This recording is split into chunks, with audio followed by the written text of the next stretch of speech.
The gentleman may proceed with his manifestation. Maraming salamat po. A'udhu billahi minash shaitanir rajim. Bismillahirrahmanirrahim. Alhamdulillah rabbil alamin.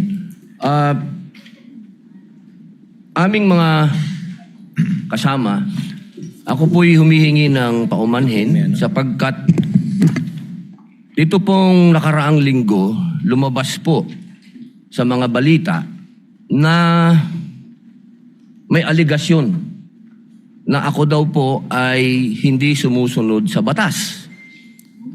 Ito po ay nakalulungkot para sa isang senador, sa isang senator judge, ang masabihan na hindi sumusunod sa batas. Samantalang nung tayo po ay merong mahal na saksi dito, pinaalala po natin sa kanya na harapin ang batas. Noong nakaraang linggo, ang atin pong kaibigan na ombudsman, ang sinabi po ng mahal na ombudsman na ako daw po ay hindi sumunod sa kanilang pasabi na mag-file ng aking counter affidavit. Nakakalungkot po ito sapagkat hindi po ito totoo. Inaamin ko po sa inyo kung ICC lang, hindi po talaga ako susunod. Hindi ako magpapasakop sa ICC. Pero dahil ginagalang ko po ang ombudsman, dahil siya po ay aking kaibigan na itinuturing, dahil nagkaroon na po kami ng napakahabang kwentuhan sa aking opisina nung siya po ay kalihim ng hustisya, nag-file po kami. Ito po, hawak ko po ang original. Dahil sa akin po, importante ang original. Ito po ang original, nakalagay po dito. Nag-file ako. Nakalulungkot po na pati ang media ay nakikisama sa ganitong klaseng propaganda na ang isang senador ay hindi sumusunod sa batas. Isang senator judge. Ito po, maaari ko po kayong bigyan ng kopya, mga mahal kong kasama, para mapatunayan na hindi ko po kayo ilalagay sa kahihiyan. Ako po ay nag-submit ng aking counter affidavit. At ganun din po, humihiling din po ako sa aking mga kasama, lalong-lalo na po sa aking kaibigan, Ginoong Pangulo, na sa mga ganitong pagkakataon, hinihingi ko po na tulungan din po ninyo kami. Na maipaliwanag din po namin sa media na meron din po kaming mga pagkakataon na ipagtanggol din ang aming sarili at kami wag husgahang kagad na kami hindi sumusunod sa batas. Yun lamang po, Ginoong Pangulo at tagapangulong hukom. Maraming salamat. Senator, what is your pleasure, Senator Judge Erwin Tulfo?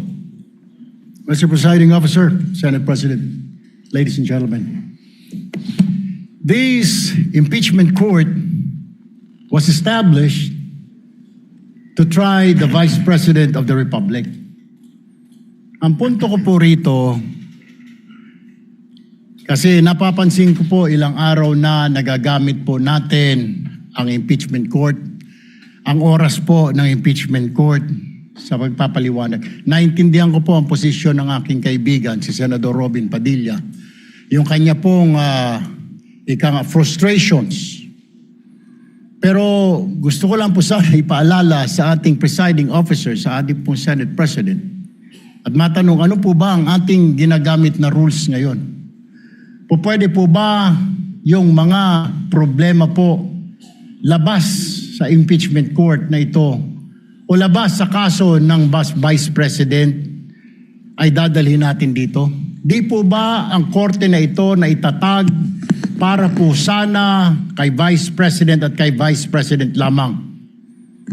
Mga ebidensya, mga testimonya, mga pahayag patungkol lamang po sana sa impeachment ng Vice President. Kasi dito pong mga nagdaang araw, Mr. Presiding Officer, Senate President, mga kasama, napansin ko po na nagagamit ang oras po ng impeachment court sa pagtatanggol po ng mga nakaraang araw ng sarili ng ilan sa mga kasamahan natin sa mga akusasyon. This is not the right forum and the right venue and not the right time to explain your situation. Kung gusto po ninyong mag-eksplika ng inyong mga saloobin, problema, maaari naman po ninyong gawin yan sa labas po ng oras ng impeachment court. Maaari pong sa press conference, nandyan naman po ang Senate media. Anytime po, nandoon sila sa Senate briefing room, press briefing room. Maaari din po sa Facebook o sa YouTube magpaliwanag. Huwag po nating gamitin ang oras ng impeachment court sa pagpapaliwanag o sa pagtatanggol ng ating mga sarili simula pa po noong nakaraang linggo. Because the time we waste here to defend ourselves, defend what we believe or what have you, is an injustice to the Vice President. Yung oras po na ito dapat ilaan natin sa pakikinig sa depensa ng Vice Presidente, sa mga akusasyon laban sa Vice Presidente, hindi po pagdidepensa sa mga sarili natin kung tayo inaakusahan ng kung anong mga ahensya, kung tayo po ay may mga kaso, may mga investigasyon. This is not the right forum, Mr. Presiding Officer, Mr. President, Senate President. This is not the right place. This court was established, was created, the impeachment court, for the Vice President and Vice President only. This should be her time. This should be her forum, not our forum here, na ilabas natin ang saloobin natin, mga sagot natin sa mga akusasyon, mga kaso laban sa atin. And this is not also the time, Mr. President, Mr. Presiding Officer, na hanapin yung mga kasama nating nawawala, nakakulong, dapat po doon sa Senado natin, sa sesyon natin, and not here in this court, Mr. Presiding Officer, Mr. Senate President. Kaya pakiusap ko lamang po sana sa ating mahal na Presiding Officer and Senate President, let us follow the rules. May rules ho tayo.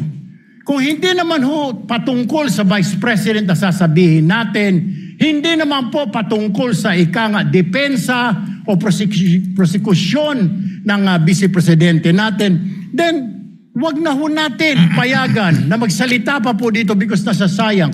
Because every minute, every hour that we waste away from the defense or from the prosecution of the case of the Vice President, it is injustice.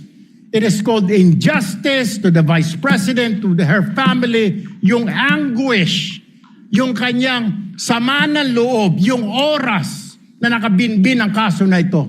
Let us do this impeachment trial as quickly as possible. If we have to clear the Vice President, then let's clear her. If we have to prosecute, then prosecute her with the evidence kung meron.